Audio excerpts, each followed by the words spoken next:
You're listening to a Weeby Geeks Network podcast. This episode of the Neverland Podcast is dedicated to the memory of Kenny Baker. We'll always love him for being R2-D2, and always remember him for his role in Time Bandits, amongst many others. Where do you think you're going? Well, I'm not going that way. It's much too rocky. This way is much easier. What makes you think there are settlements over there? Don't get technical with me. What mission? What are you talking about? I've just about had enough of you. Go that way. You'll be malfunctioning within a day, you nearsighted scrap pile. And don't let me catch you following me, begging for help, because you won't get it.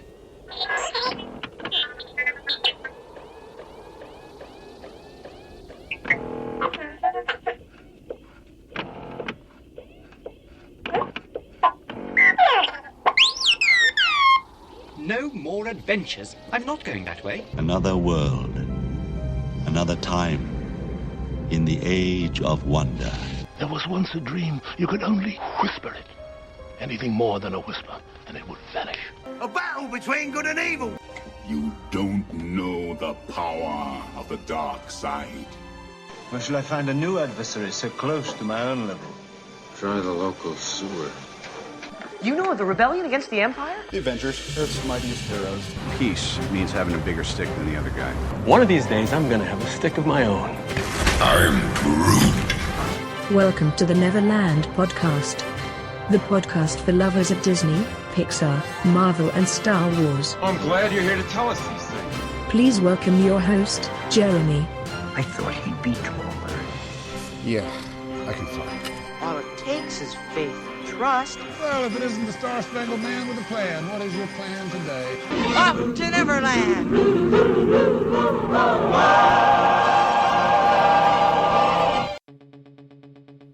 Take your pixie out of your pocket, Neverlanders. Sprinkle some of that pixie dust around and grab your happiest thoughts, because it's time to fly to Neverland once again.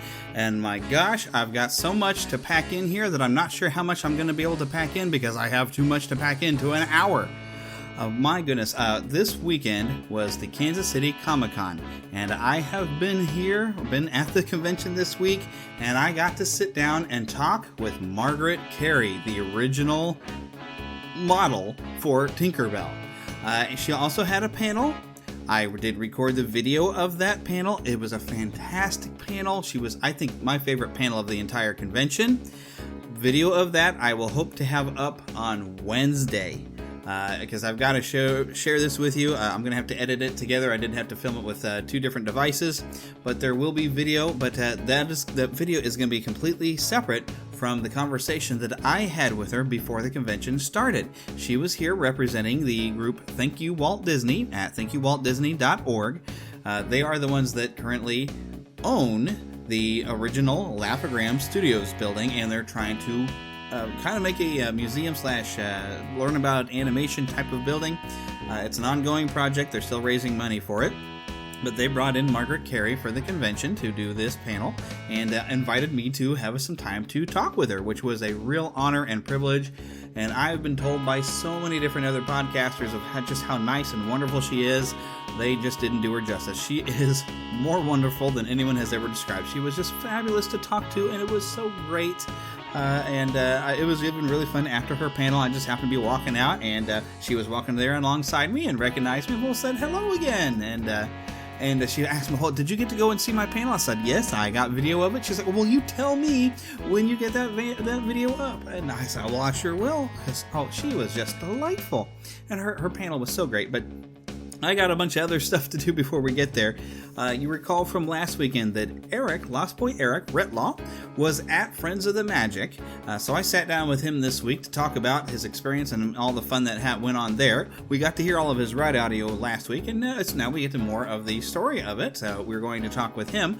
Also, I got an opportunity to see Pete's Dragon.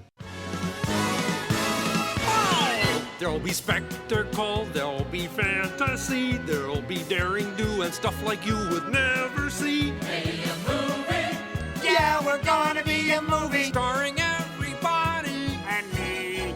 When are we wish I were you people seeing this for the first time. Kermit, I got a great picture of the chicken. Oh, good. I wasn't going to be done. Not yet. I just took out my pocket knife, and as the dragon set upon me, I drove it home. Scaring the kids again, Dad? No. I was just giving him a leg up on what's out there in those woods. Well, I'm out in those woods every day. And while I have seen bears and bobcats and just about every type of bird you can imagine, I have never seen a dragon. Well, just because you don't see something doesn't mean it's not there. And just because you say it's true doesn't mean it is. But I'm headed out there right now. And I'll let you all know if I see anything big and green and breathing fire.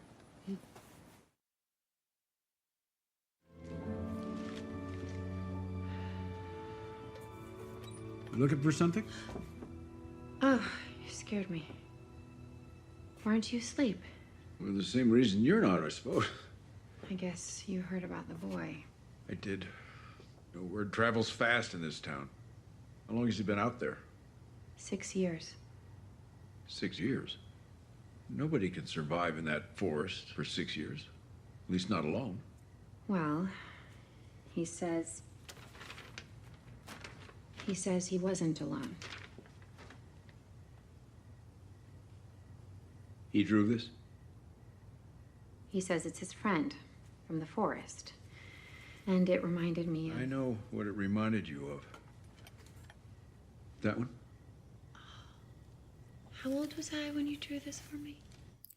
Now, I'm kind of a fan, you would say, of the original film that was released back in the 1970s. And as you've heard on the show, I was kind of wondering, like, well, really remake it? I don't know, it's not going to be the same, not without a cartoon dragon. And had a lot of my doubts, although the audio that Eric had brought back from Disneyland from that 9-minute preview did sound a lot more interesting than anything I think I'd seen in any of the previews. So I did get to go to the press viewing in 3D last Tuesday, thanks to some help from my stepmother, who had actually got some tickets for it. But we went along to go and view Pete's Dragon. Let me tell you a little bit about this newer cast. Of course, you've probably recognized Bryce Dallas Howard as playing a character named Grace, who's pretty much Ellen Reddy's character. They kept some of the same character types, characters to at least be a certain role in the story, because a lot of the story elements were still there, but it was reimagined and a different way to actually tell the story. And we have Robert Redford playing Meacham, her father. He's pretty much, you could compare him to Mickey Rooney's character of someone who has seen a dragon, but maybe people don't quite believe him. Then the newcomer, at least to me, I've never seen him in anything before, Oaks Fegley, who played Pete. Breakout performance, he was wonderful as Pete. And then Una Lawrence was a little girl named Natalie, which is kind of brought a different take on things.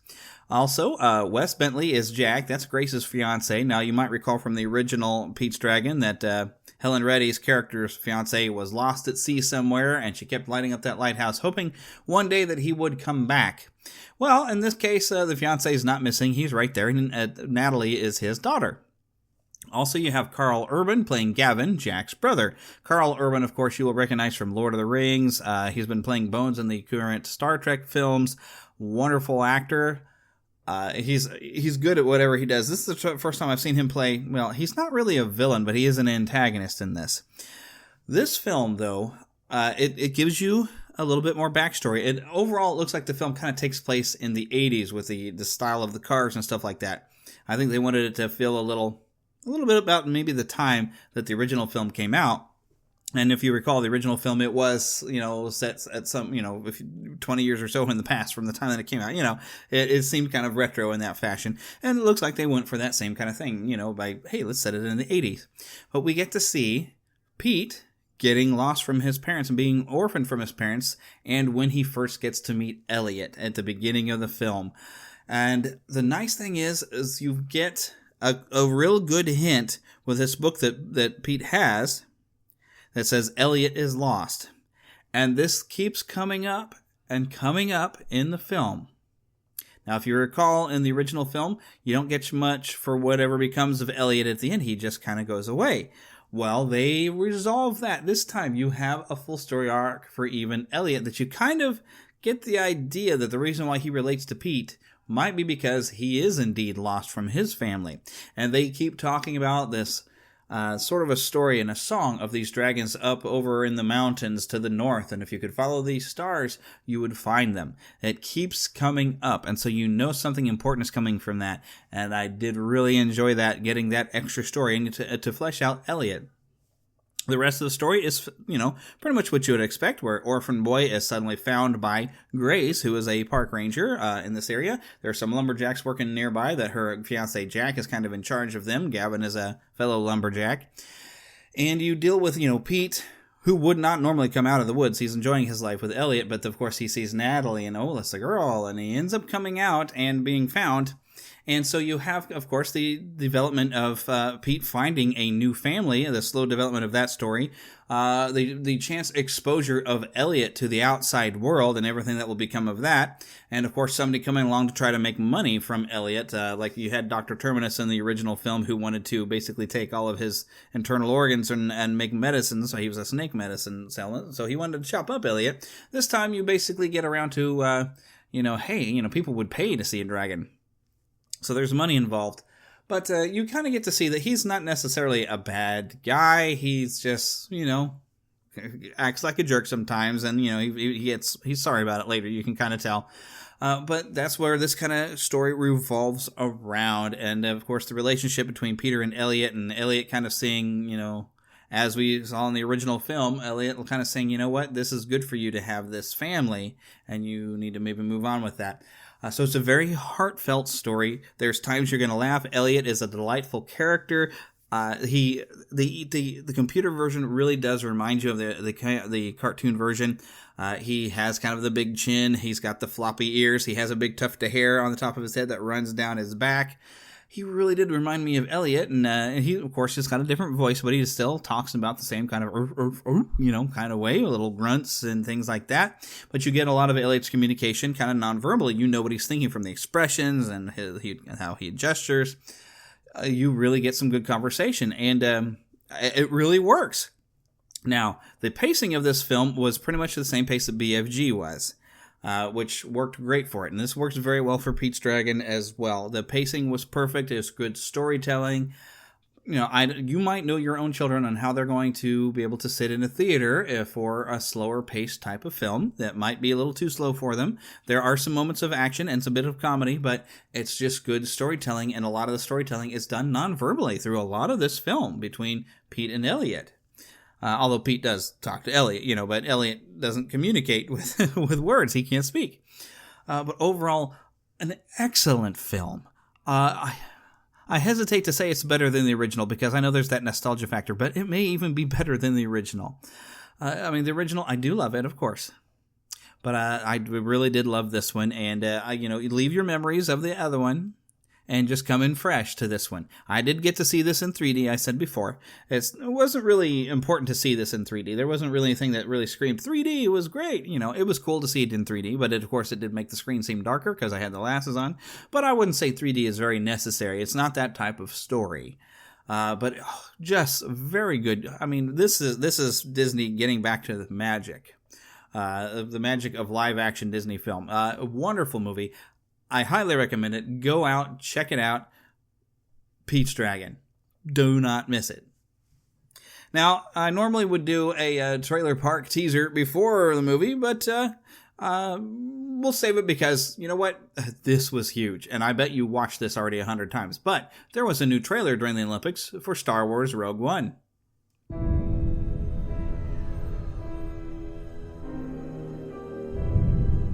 The world is coming undone.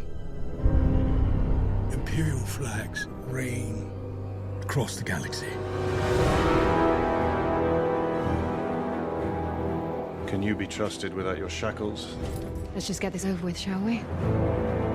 We've a mission for you. A major weapons test is imminent. We need to know how to destroy it. If you're really doing this, I want to help. Good. Good. I've been recruiting for the rebellion for a long time. We destroyed our home. I fight the Empire now. I fear nothing. All is as the Force wills it.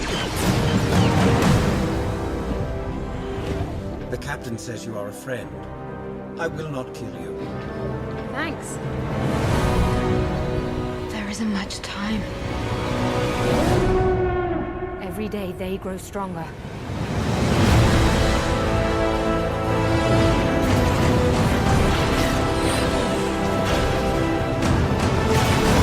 There is a 97.6% chance of failure.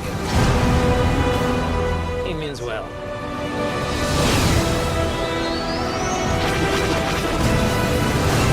This is our chance to make a real difference.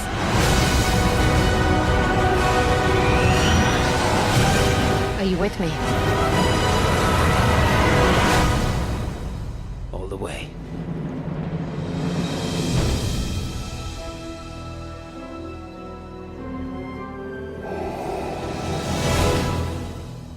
Okay, so Friends of the Magic was last weekend. You all got to hear some audio that Eric sent us, but we've got to get a little bit more than that. So Lost Boy Eric is here to tell us about Friends of the Magic. Hey, howdy, hey. Hey, howdy, hey. So you got to have all kinds of fun last week, and I heard all the fun your kids were having on the recordings. That was delightful. Well, I don't know who has more fun, me or them. I think maybe it's the kids, you know. But I guess that's the way the magic of the park. It's more special sometimes for the kids and the kid in us. It is. You know, and it's such a great experience just being able to take them and to see them, you know, going through these rides for the first time. I mean, yeah, they're rides. It's something, you know, it's a little bit of magic and a little bit of mystery. But you know what? It's fun. It's enjoyable. And it's great just to see their faces as they, you know, ride a roller coaster for the first time or get, you know, kidnapped to fly along with C-3PO in a Star Speeder. It's just fun. It's fun. And your son is very vocal and everything. I kind of liked it, getting a little commentary on Soaring Around the World, because he was saying, "Oh, we're in Egypt. Oh, we're here." Mm-hmm. And I was like, "Oh, great. I love it. I'm getting to know where you are." So his commentary is just fun. Mm-hmm. And I don't know if I ever get to hear your little girl. I think she's a little quieter, but I heard her get excited with the Pete's Dragon viewing. Oh yeah. In fact, you know, that was a pretty amazing thing, and personally, we're excited to see the movie now because of that preview.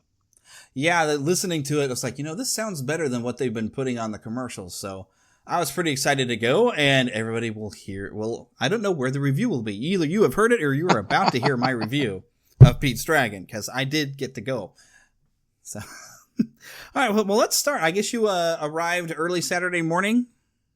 Actually, we arrived pretty late Saturday morning. Our flight into Orange County ended up being delayed for about an hour and a half. So, oh, no. Unfortunately, we did not get to participate in the first few events of the day. We arrived there just about 11 o'clock, and we went to go say hi to all of the Friends of the Magic who had gathered over at Rancho del Zocalo to have lunch with Joshua Baker. Hey, who's Joshua Baker? Oh, he's just a friend of the Magic. Lives there in California. Tries to make his way down to the park fairly often. But you know, the great thing about Friends of the Magic is it's not just for podcasters. Yeah, everyone there, we pretty much listen to the same podcasts, but it's really a chance for fans to get together, to get to know each other better, and just to have a great time together. Yeah, that's why I really want to go, because it's just being that whole group of people. It'd be fun to just bum rush a ride with a group of 20 people like, woo, we're taking over this thing. It certainly is. You know, and I'll have a little bit more about that for what we did on Saturday or on Sunday. But the first day was fairly kind of slow. It's just everyone mostly just meets, people getting together and chatting with each other and just learning and catching up with each other. And again, making friends and get to know everybody. Just like at the picture meet that we had at 1:30 that afternoon. I got to meet people Roger Colton, who runs the Blue Parrot website. He's a Disney historian. He's worked with the Walt Disney Family Museum in and I missed his meet earlier that day, but he old sea tickets from the Disneyland ticket books to everybody who came. Okay, so, let's frame it. I've got a whole book here just full of unused ACD&E tickets. And maybe even a B ticket. Frame it, put it on the wall. Ta-da. Oh, yeah. Yeah, 4:00, we all met over at the Carthay Circle restaurant to take our pictures with Paul. It was Paul Berry's 50th birthday. Happy birthday, Paul. Happy birthday, Paul. Exactly. He has made so many changes in his life lately, and he's so happy. And, if you've listened to Window to the Magic, what you hear is what you get when it comes to Paul. He's very down to earth, very great guy, and very happy to be around his friends, especially when there's a reason to celebrate. Yeah. And it is a 50th anniversary. It's the 50th anniversary of the day he was born. Exactly. There you go. Exactly. But the first real ride meet that we were able to participate in happened over at Luigi's Rollickin' Roadsters. And was this the first time you got to ride it? Yes. Well, I'm not quite there yet in the story. When we walked up, there was actually a street show going on called, oh golly, I forget what it was. DJ, the car with all the music from Cars. And he rolls up and they just play music with some of the dancers coming out from Flo's V8 Diner to dance along with it. And so, but after DJ's party had moved on, we walked across the street over to Luigi's Tire Shop, and we found out that the ride had been shut down. Oh. Now, we were, I think, the second people there, and we actually beat Steve Swanson of the Muppet Cast. He was one of the two sponsors for this event. Both him and another good friend of the Magic named Laura Gregory hosted this event. Well, you know what? The ride might be shut down, but that's not going to stop us from gathering around and having some fun with trivia. We talked about different trivia involving Italy because, Luigi, it's all of his family have come from Italy to celebrate and have some fun there in Radiator Springs. But we also got to enjoy some trivia involving Disney and their different trackless ride systems. Oh, cool. So Steve had several questions, the answer to which was always varied. My son happened to pipe up with every question with the answer of Luigi's. Sadly, he didn't get any right. But this, it was a creatively titled event. Steve Swanson, again, he's the host of the Muppet Cast, everything Muppets, but there's nothing Muppets anymore in California Adventure or Disneyland. They didn't turn the Muppet Theater back into Muppets when they opened the Frozen live show? No, in fact, that is where the preview for Pete's Dragon is currently showing. Oh. Yeah. So, Muppets still not present in DCA, but hopefully they can come back, or maybe they can find another way to come back. Anyhow, but because there was not a Muppet presence, this event was entitled Laura and the Muppet Cast presents Dance Your Cars Away. Worries for another car today. Exactly. Worries for a Trans Am today. There was even Fraggle. Exactly. There was even some Fraggle-themed questions as well. So by the time that we had finished the trivia portion, the ride had opened back up.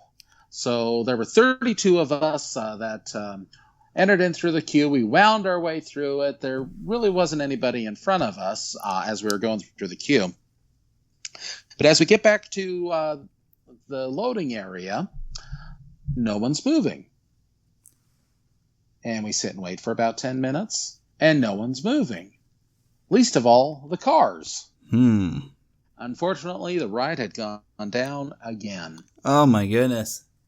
So, regrettably, we had to end the meet rideless. Ah. still, we heard my audio last week. Yes, we did. So thereby hangs a tale. Ooh. Now, afterwards, our next event was taking place back in Disneyland across the Esplanade. The Paint the Night with Glow Mom. Glow Mom is Carol Clapp. If you've ever listened to any of the WTTM 24 shows, one of the people that is heavily involved with that is Greg Clapp. His mother, Carol, is Glow Mom.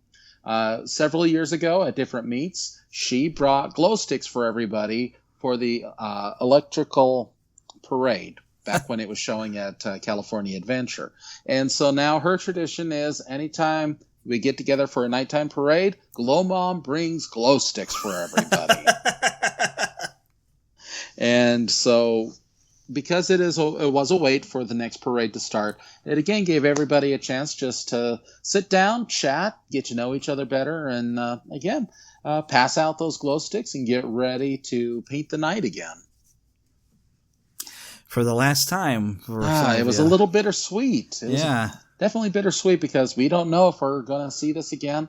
Hopefully, by saying that it's closing, they mean that it's closing for the next few months. Hopefully we'll get it back in a seasonal status next year, but because they do have like a Halloween and a holiday parade, I guess, to do, right? So. There's not a Halloween parade. They certainly have one down in Florida, right? At Walt Disney World. Boo parties, or not so scary Halloween party. However, there is a Christmas parade that will start up after Halloween's over. Right. Yep, the Christmas Fantasy Parade.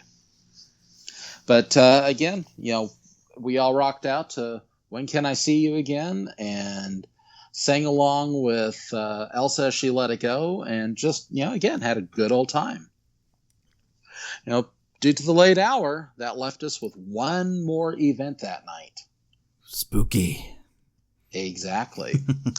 It was spooky how we came up with trivia questions that nobody could answer. And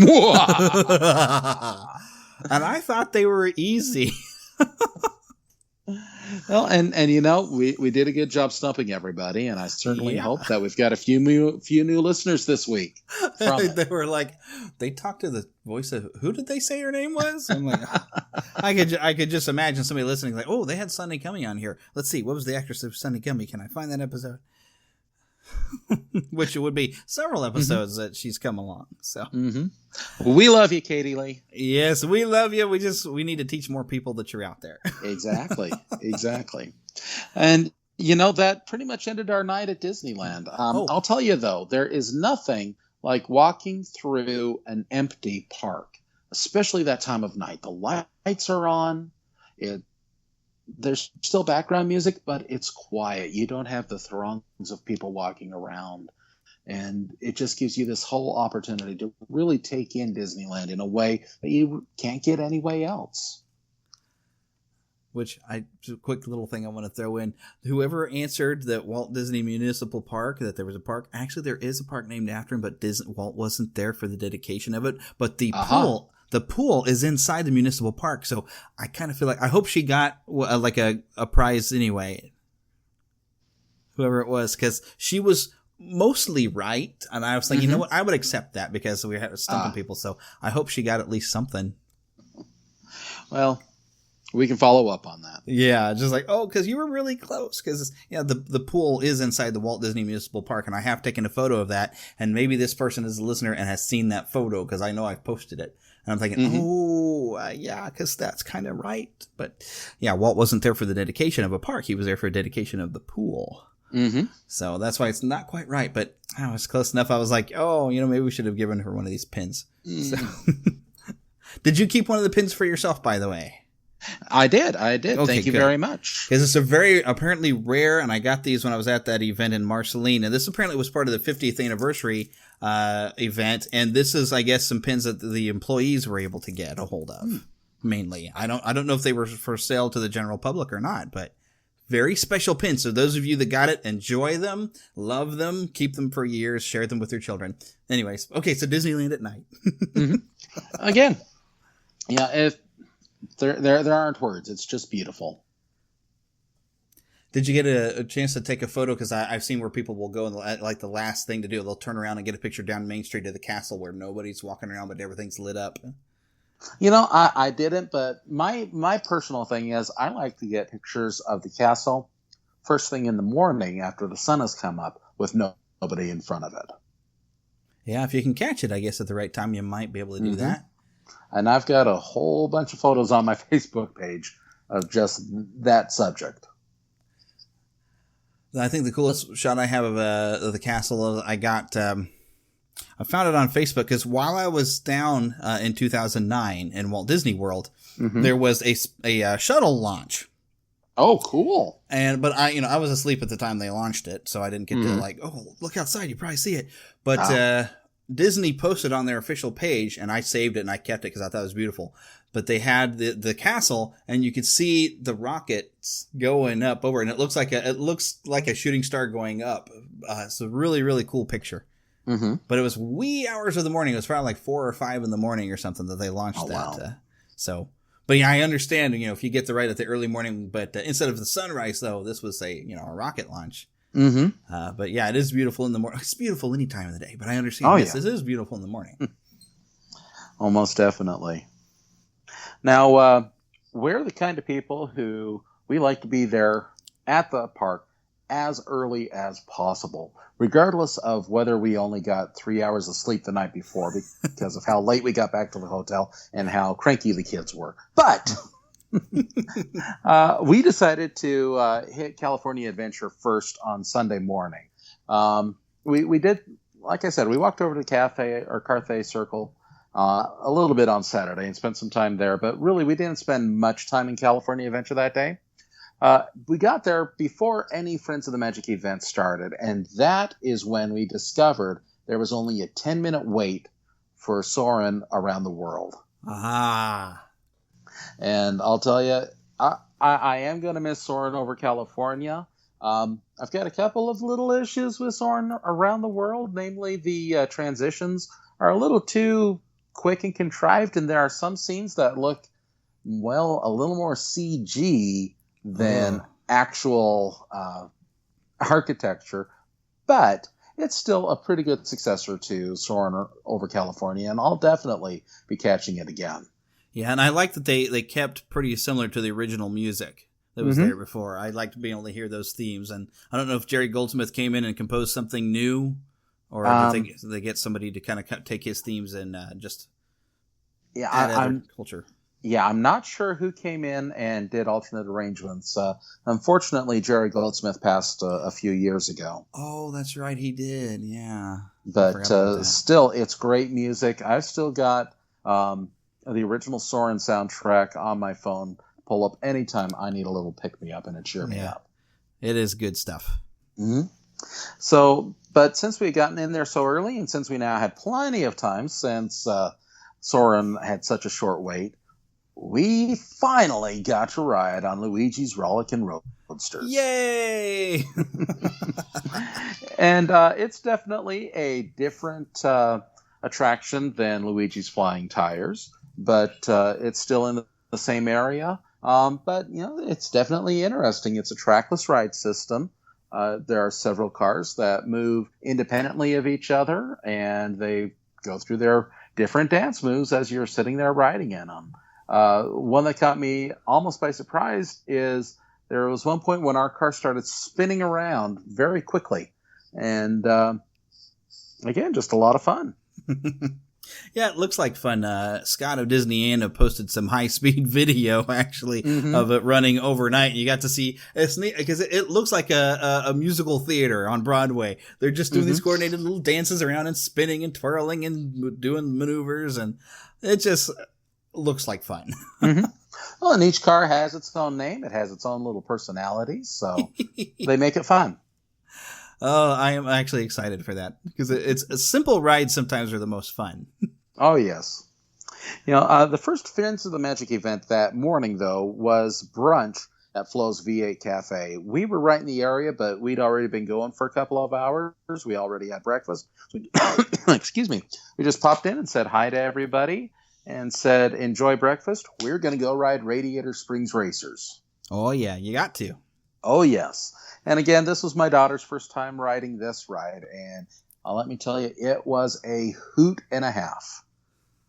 Were you actually literally hooting as you were going? Actually, she was. Come to think of it. But again, that's just a fantastic ride, and our car won. Yay! We won the race. It's your daughter's fault. She was just a superior driver. So. Could be. Following the brunch, the next Friends of the Magic event was hosted by Clinton of Comedy Forecast. That's Clinton at Comedy Forecast, and just trying to make sure that sponsorship information gets in there. That's Clinton of Comedy Forecast. That's the number 4 cast. For anyone who's regular listeners to this and Window to the Magic, you get the joke. Yes. Now, in years past, Clinton's events have been focused more on playing bingo on the Jungle Cruise. Exactly. Things that naturally are humorous. This year, however, much different from what has been done in the past, is his meet was organized to for people to play games on the Midway at California Adventure.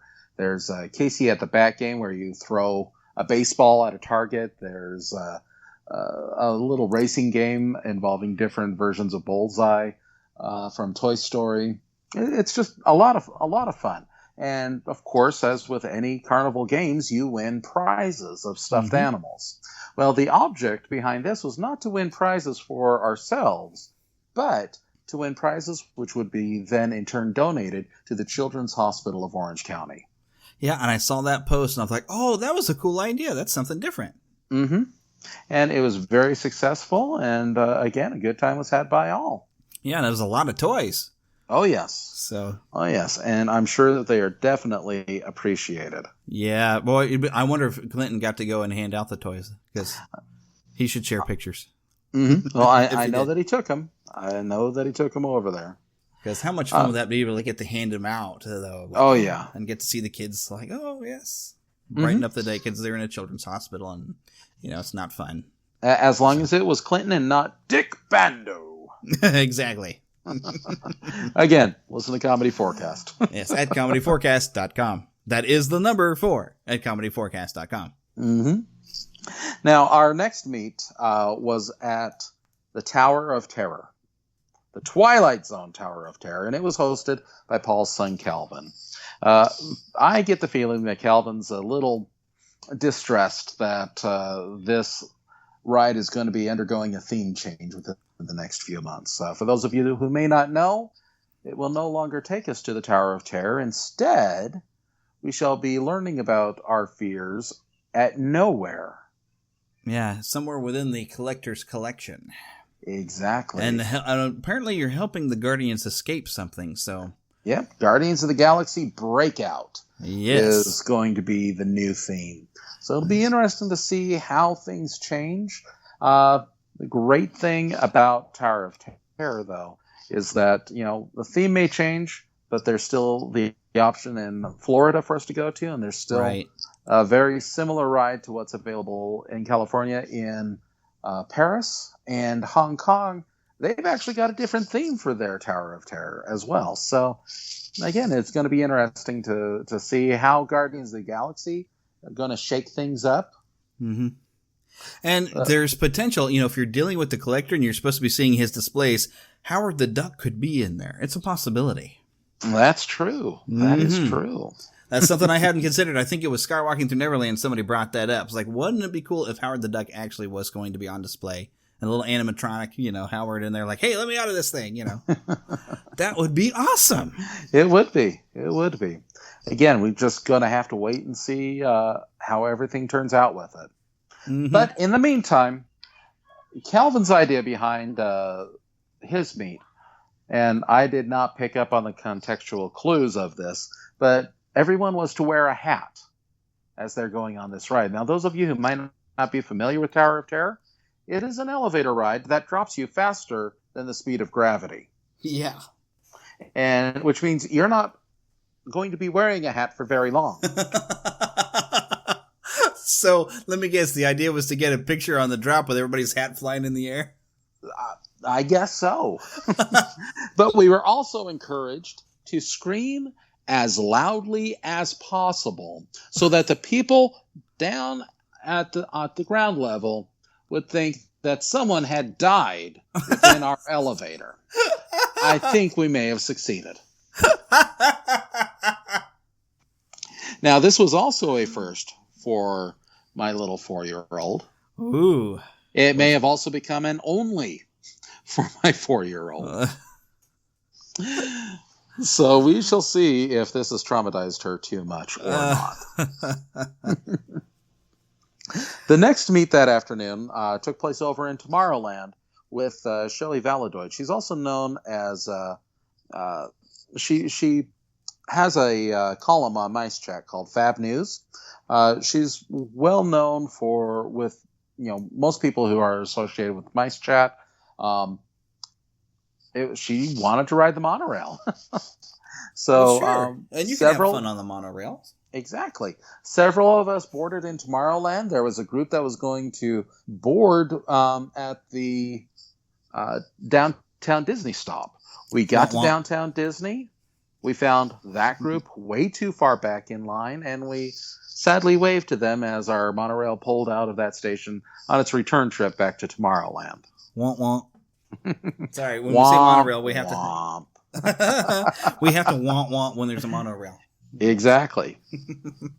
Now, the last event that we were able to attend was Meet the Friends of the Magic, which was sponsored by our good friends Scott and Tracy over at the Disney Indiana Podcast. Now, back before we arrived in California, the very first event for Friends of the Magic, Congaloosh! Exactly. Scott and Tracy had passed out. Not exactly. Really? They drank that much? Nah. There was a pause. I had to throw it in there. They were lit. No. No, literally, they lit their heads on fire. It was a real wild party. Lampshades and all. Okay, anyway. We love you, Scott and Tracy. We do. We certainly do.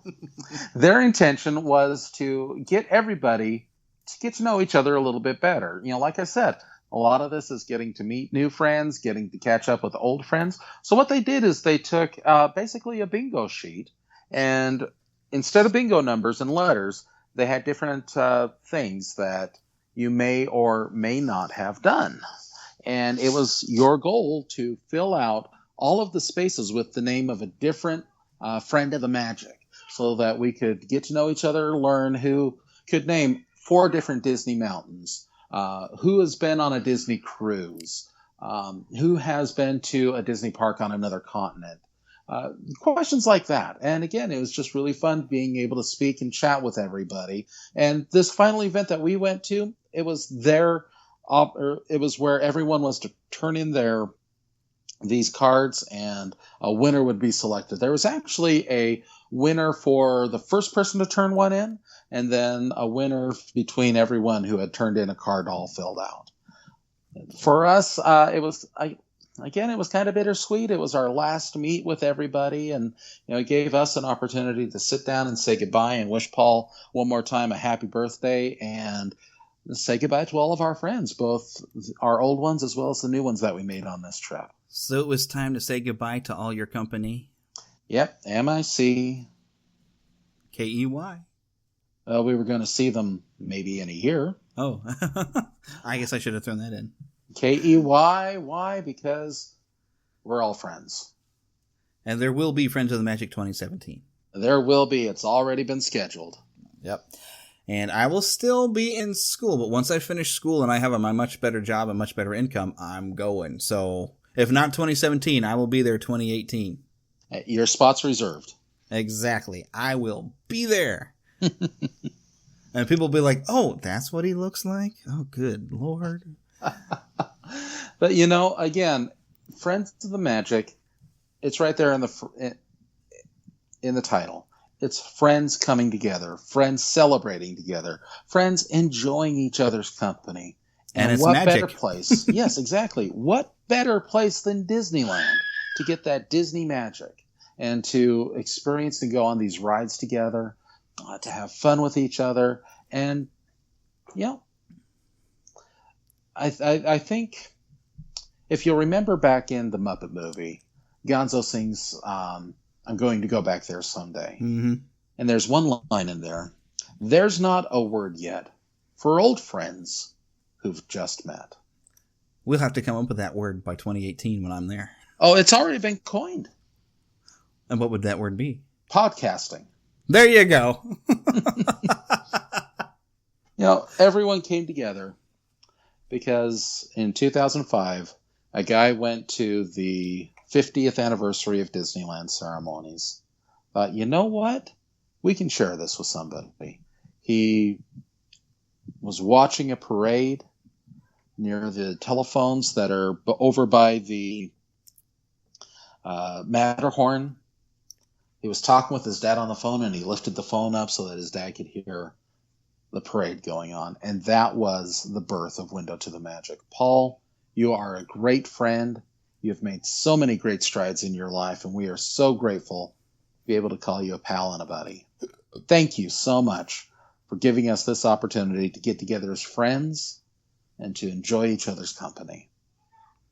And get ready, because I'm coming. And it'll be my first time in Disneyland, so everybody's going to have some fun with me.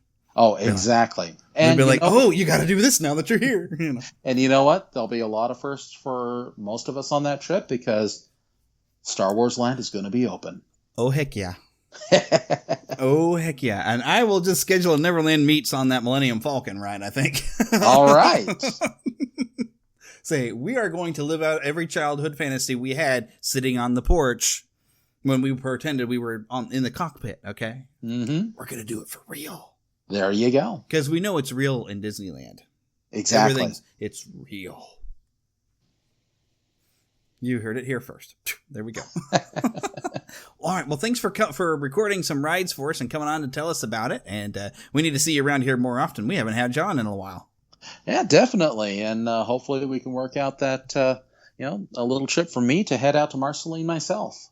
Yes, because I'm planning, anyone who maybe has seen, you have to look on my Facebook page, those who know who I am.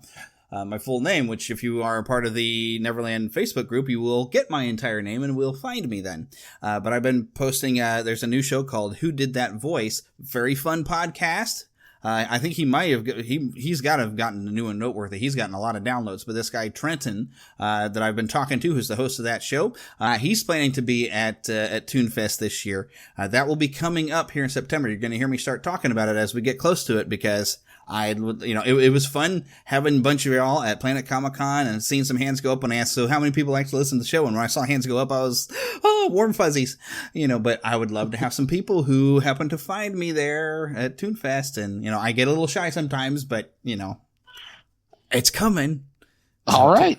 But ToonFest, yes. So if you can get there and then Trenton be there and we're going to record the thing and I get to give you all a tour of Marceline because I've been there for years and I can show you every round and show you everything. And we'll find, maybe we can get, Kay Mallins is usually very busy, but her mother, Inez Johnson, has so many great stories of having actually met Walt Disney, and she'll give you a wonderful tour of the museum. If we get a chance to talk to her, it'll be awesome. You'll love it. So, yes, you must come this year. All right. So so it has been said, so it must be done. To Disney and beyond. Okay. As I mentioned before, I did go to the Kansas City ComicCon, and I got a chance to talk to Margaret Kerry, and I'm just going to go ahead and play that audio. I've got so much more audio coming, and if you go to neverlandpodcast.com and go into our news feed, I am working to get all the photos I've taken. There was some wonderful cosplay, a lot of Disney-related ones, some really great ones where they had both the prince and princess of Disney, even somebody who was the disguised Ursula covered in starfish.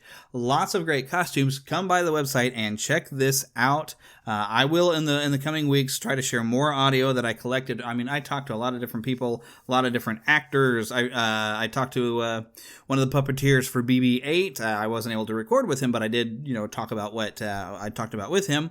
Talked to the actor who's been playing Donatello in these new Ninja Turtle films. Lots of great conversations, and I will get all this audio to you as quickly as I can. But I don't want to make this show run too long. So let's just jump right in and hear from Margaret Kerry. And make sure that you do check in, because I will have video of her panel. I also have video from Tom Wopat and John Schneider from Dukes of Hazzard. Great panel. Also, I recorded and got video of a panel with Mr. Billy D. Williams, Lando Calrissian, and all kinds of other characters. So basically, you want to just keep a good idea onto the YouTube channel, because I'll get this video up when I can. I'll probably try to release at least one a week if I can. I do have school, my fall semester, starting up here on Monday, so time is going to be limited. But keep an eye on our YouTube channel, and in the next few weeks, prepare for lots of fun audio that I recorded from the Kansas City ComicCon. Also, keep an eye on our Facebook page. I do have an event planned for September coming up that I have not got all the details worked out with, but it is coming, and I have a guest interview I've got set for this week that I will play for you next week. Something really cool that I know you're going to enjoy. But enough of me talking for now. Let's hear from Margaret Kerry.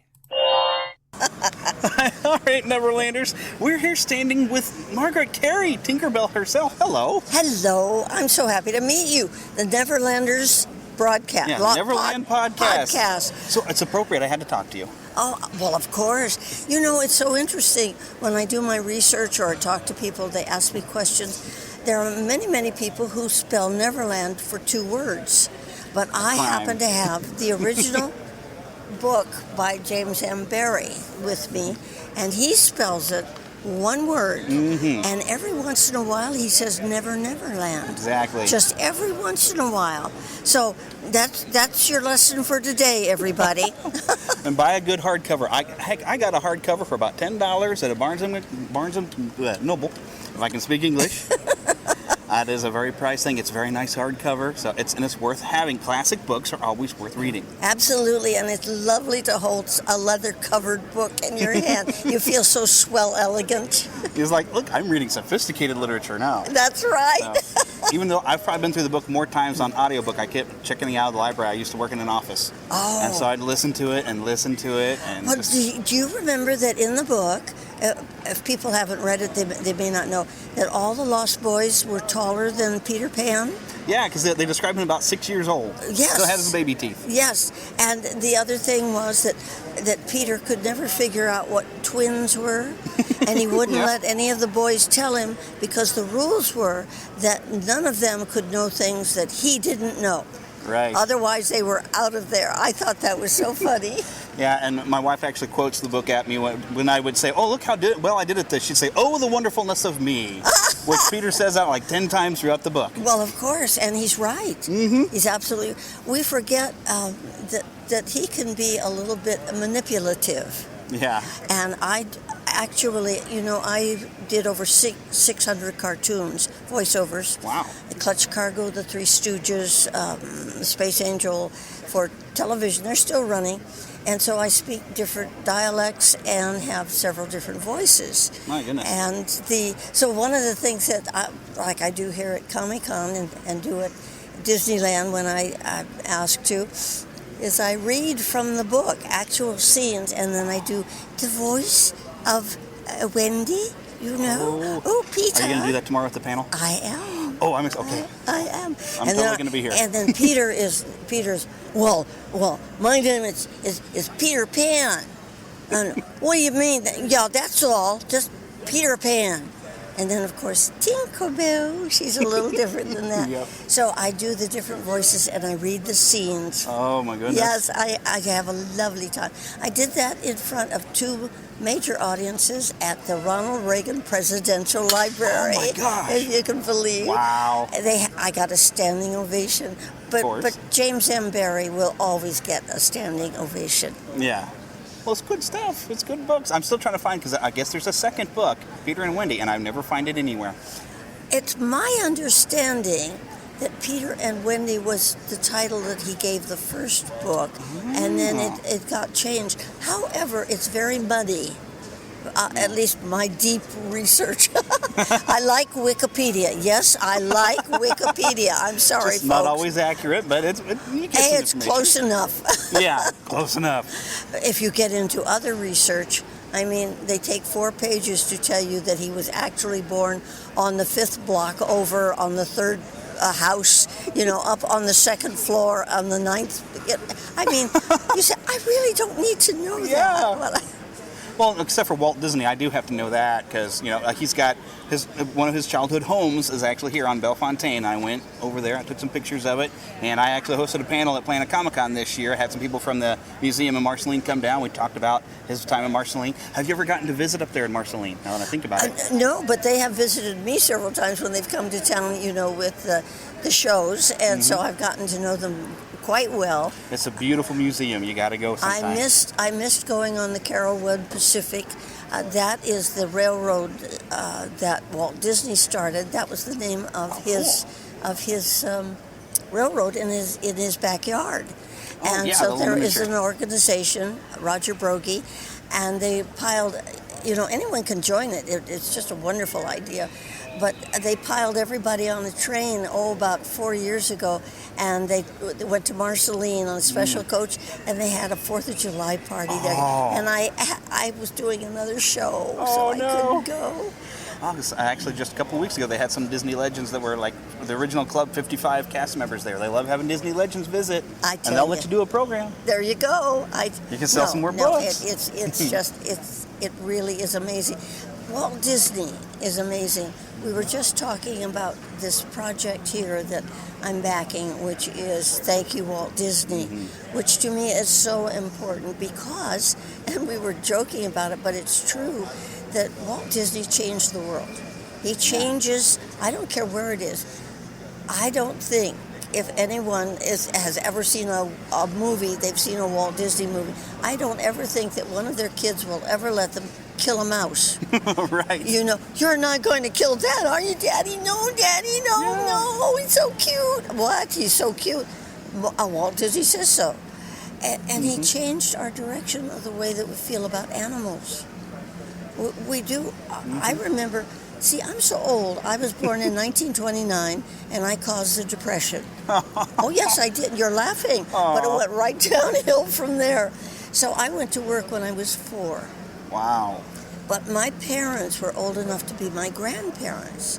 So I have a tremendous history behind me of how they lived their lives with me in their life. They were 53 years old when they adopted me. Wow. Adoption was a big thing in the Depression time. Yeah. So, but I know how they looked at animals, and I know how they looked at children. And for example, putting me to work when I was 4 was nothing. That's what kids did. Yeah. My dad told me, I found my family after 50 years, by the way. Wow, cool. Yes, it's a pixie dusted life, I will tell you. But my dad told me when he was 7, he got the job of currying the horses next door for the neighbors. Wow. And he got 50 cents a month for doing that. And then he sold newspapers before he went to school. Always could put money on the table on Friday night for his family. He said, all the kids, we didn't think anything about it. Nowadays is, you did what? That poor child. I have to drive them to school strapped in and, kind of thing. I'm not saying that's wrong. I'm just saying it's very different. Yeah. So animals were not that big thing. I mean, animals were animals. But Walt Disney has given us heart for them. And Mark Davis, of course, who designed Thumper and Flower, and who did the greatest animals, but he did the females mostly for Disney, but he did great animals. He just gave them heart. Yeah. And I think that that's what Walt Disney has done. He's given the world the opportunity to say, I have heart for other people and other things. So getting his building done here, and getting the Thank You Disney, Thank You Walt Disney organization, getting places where kids could come and learn animation, can learn about him, I think it's fabulous. Yeah, because we're losing that art of hand-drawn anything. Everything is so computerized now that well, you will be happy to know that every day I live in Glendale, I drive by the 2 great big huge buildings that are all dedicated to hand-drawn. Awesome. Yes. And I go, wow. It's right at Imagineering at the Creative Campus. I could walk over. Actually, and ABC News is I can walk over there. And on the other way, I have to drive over because it's 2 miles to Disney Studios. So I'm right in the middle of that. Fun place to be. Oh, it's wonderful. So how has faith played a part in your life? Faith has been very, very important because as a child, I grew up. I was at dancing school, I was at school, I was doing my homework. My parents were on either side of me when I went any place. I had no friends. And I was yearning for something else. And my mother told me when I was 18, she walked into my room and said, "You may now date." And turned around and said, "What?" You know, because if you were a child actor then, and I think it's probably true now, you never looked at the opposite gender. Because that meant that maybe they wouldn't hire you.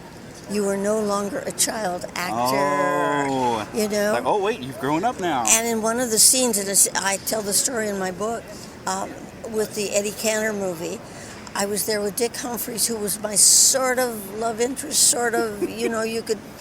And the director, Gordon Douglas, wanted us to flirt with each other. I have to tell you, we worked and worked. We didn't know what flirting was. He was quite disgusted with us. So when you see the movie, it's two people sort of looking coyly, you know, over our shoulder. But so I said to June Wilson, who was the dance stand-in for Joan Davis on the movie, "Where do you find boys?" You know, I wouldn't know what to do with them if I found them, but at least I could know where they were. She said, "You come with me to Hollywood Presbyterian Church on Wednesday night at Christian Endeavor." We got them. And so I dressed up like a beautiful movie star. I read my movie magazines. I knew how you could do that. And I went over, and sure enough, there were about 200 young people there. And there were boys there. That was good. And then this wonderful woman who is very famous in Christian history, Henrietta Mears, came out and talked about arguing with God. And I thought, I got to know that. I got to know that. And I discipled under her and became a Christian 1949 on St. Patrick's Day. Wow. Yes. Found out later when I found my family, I'm Irish and Scottish. So it worked. It worked. So it's always been very important to me. And things like talking to a friend last night here in Kansas City about animation and his love of animation. And I'm desperately trying to think of the man's name who Fritz the Cat. What is the name of the animator producer who changed the direction of animation so it could be R-rated? Yeah, I remember hearing about that. I've never seen it. I knew him. He was my neighbor around the corner. I was never so sad and disgusted in my life. Why would he do that to animation? And of course now we have those questionable animated shows on television that I heard one or two of the directors actually say, "I can't let my children watch my animated cartoons with me." Yeah. And you think, what kind? So you can understand. I love the happy ending. Yes. I love the virtuous people that Disney puts in his movies. I love the way he deals with animals that seem to love each other. So that's faith-based. Exactly. Yeah, so a lot of his character came from he didn't always go to church, but he had that moral background. A lot of us don't either, but it's it's our guide. It Right. is absolutely our guide. And as they say in Peter Pan, faith, trust, and pixie dust. And faith is always the first word in that. Absolutely, and I use it quite a bit. And back to the Ronald Reagan library where I gave the two speeches. One of the things that I got a standing ovation for at the very end, you see. And I don't know whether people know, but Ronald Reagan had a saying, which they have on slogans and so on for him. Maybe you'll catch it. So I said, everybody remember, it's faith and trust, but verify. And pixie dust. Right. And actually, you have to verify at the same time. But you look for that. You look for that. And that's the yearning that I think people love Tinkerbell, because she's always looking for that. She's always going around the corner. The first time we find her, well, you've read the book. Yeah. And the first time we find her in a jug. She liked it very much. She'd never seen a jug before. Yeah. She could hardly wait. And that's me. what's around the corner.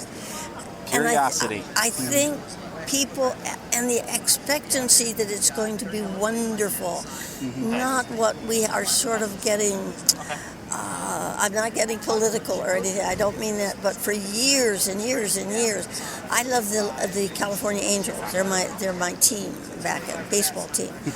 And if they won a team, my newspaper would say, Angels squeak through. They can't say that the Los Angeles Angels or the California won the game. No, they squeak through. Yeah, it sounds more dramatic. But it's also negative. All these negative, and don't anybody let that happen to you, because it's so easy in this day and age. If you're reading a newspaper or any of those things, it's all negative. Yeah. But anyway, Tinkerbell is not. Right. Tinkerbell is look out world, here I come. Look out Neverland, here I come. Yep, and that's what with my show, what we call Pixie Dust. We say our phrase is to keep a pixie in your pocket, and we talk about having that young at heart, good attitude, and Pixie Dust is sharing that good attitude with other people. Oh, that's wonderful. That gives me tinglies. But that's to us. That's Pixie Dust, is because our attitude, if we keep the right attitude, it's infectious. If you go up and you smile and you shake somebody's hand. Oh my! Every once in a while, but you don't know that person who didn't accept your smile might not walk away and think about it. Right. You just never know. You know, it's interesting. I don't know. I don't remember every single opening of the Walt Disney shows. They were all named different things, but he was there. And he called it fairy dust. Right. So I have always said when he had fairy dust in his pocket, I had pixie dust and I brought it into the room. So those are really two different things. And I figured fairy dust, yes, that's Walt Disney. Fairy dust. The rest of us, we have our pixies. Right. So.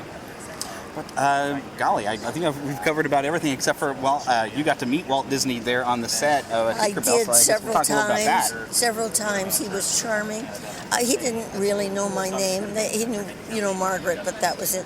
One time, I had told Jerry Geronimi, one of the directors who was always on the set with Mark Davis. Mark Davis, by the way, was an absolute genius, gentleman, fabulous man. I mean, he was just one of those that you would want as a friend. That's not putting down Jerry Geronimi. He was a feisty little Italian. But anyway, I had mentioned that I had gone to school with Sharon and Diane at Monticello School for Girls. Wow. It was brief. I think it was about 1 year or something. And he evidently mentioned it to Walt Disney. And as we're standing there, Walt Disney looked at us. I said, I understand you went to school with my daughters. You know, that wonderful Midwestern twang that he had. And I wish I could say I was brilliant. I wish I could say I said something. I said, yes, they were in different grades than I was. You know, and to this day I'm thinking, wow, that was brilliant. But anyway, and then it sort of stopped the conversation, and he stepped back and came back and said, I think they must have liked you. And I thought, isn't that neat? Yeah. And he came over several times, actually, to see Mark Davis and the cameraman and the crew. And I just happened to be there, so I was invited to be in on it. But it was a thrill. And in my book, in that chapter, I put his name in capital letters. Walt Disney, because I said that's the way I felt about it. Then he was also the head of the studio. You see, I had worked at every major studio for all the years before I worked at Disney's. And the head of the studio, he was God. You never saw him, or if you did, everybody stepped out of the way to allow him to pass, you know, that kind of thing. As a matter of fact, I was working at Fox when I got the call to see about interviewing with Mark Davis over at Disney. And Georgie Jessel had come on the set. He was he was running Fox at the time. I swear to you, he had an entourage around him. Wow. He was shorter than I was. But I thought there were 6 trumpeters in front of it in uniform. It felt like that. And a dancer who was right behind me said, are we supposed to curtsy? But you did. You had that feeling. Yeah. And here I was talking to the head of the studio. And it was about the third time that I realized, No, let's back up about the third time.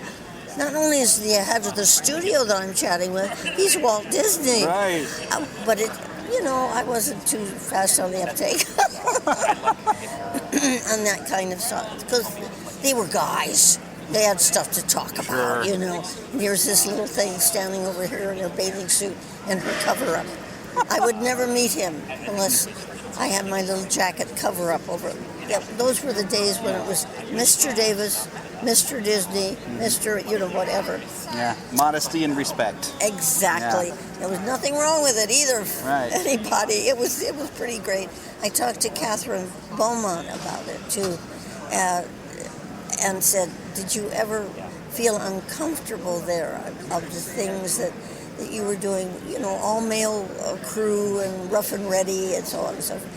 She said, "No, it was absolutely." Mark David or any of the directors would not put up with it. I felt very protected, is what she said. Helene Stanley was a friend of mine who fortunately died young, but she did, what princess was it? She did a beautiful job, but she told me the same thing. She said it was really wonderful to go on the set and not worry about, because she was cute as a bug, just adorable. And we all sort of felt that, and I'm walking around in a one-piece bathing suit. So. Yeah. So what was it like? I got to ask, of course, about the Lone Ranger. I've never watched much of the TV show, but I love old radio shows. Oh, I do too. I'm crazy about it. Especially there's a Christmas episode I check out of the library every year of the Lone Ranger. I love it. And you got to be on the show. I did. I got a call to go over, and I thought, well, I know how to be a female on a Western. Get in the way of the guns and say something stupid, and wear a dress that shows off your whole anatomy that had nothing to do with the Old West. Yeah. Well, it wasn't like that at all. I got to play Jane Carter. And, of course, I had lied to the casting people that I could ride. I mean, we all did. So they just had me dismount, which was smart of them. And I was a tough little cookie, daughter of an injured rancher. And that was, so I got to do a lot. But the biggest thing was, I'm the one who got to say, "No, Dad, he's the Lone Ranger," at the end, the height of my career. There you go. Well, thank you so much for taking some time with us. I've been told we need to wrap up. Oh. But this has been wonderful. It's great to have finally met you after all this time. And the truth is, the name of my book, which is Tinkerbell Talks, I certainly do. Well, that's great, because you got so many stories. I know. And I'm basically a storyteller. Being Scots-Irish, you can't stop me. Right. Thank you for asking. Right. And you have a pixie dust a day, will you? You too. And where can people find the book? It will be out in the first part of next month, which is, September? Yeah, next month. September. On Amazon or on my website. Go on my website anyway. You'll see me in pretty pictures, and I'll be on the sound stage and all kinds of fun stuff. And it's called TinkerbellTalks.com. Awesome. Thank you so much. You're welcome so much. Thank you for listening to the Neverland Podcast. We invite you back next week for more fun and adventure. Until then, remember to keep a pixie in your pocket. It's that young at heart, positive attitude that you can share with others. And remember to visit our website at neverlandpodcast.com. There you can find links to our news page, our shop, our contact page, where you can easily send an email to podcast@neverlandpodcast.com. You can also find our Neverlanders page, where you can find out how to become an official Lost Boy or Pixie, because girls are too clever to get lost. Become a real Neverlander. Please feel free to leave us a voicemail at 816-226-6492. And be sure to follow us on Twitter at NeverlandPcast. And like our Neverland Podcast fan page on Facebook. We also have a group on Facebook for you to join.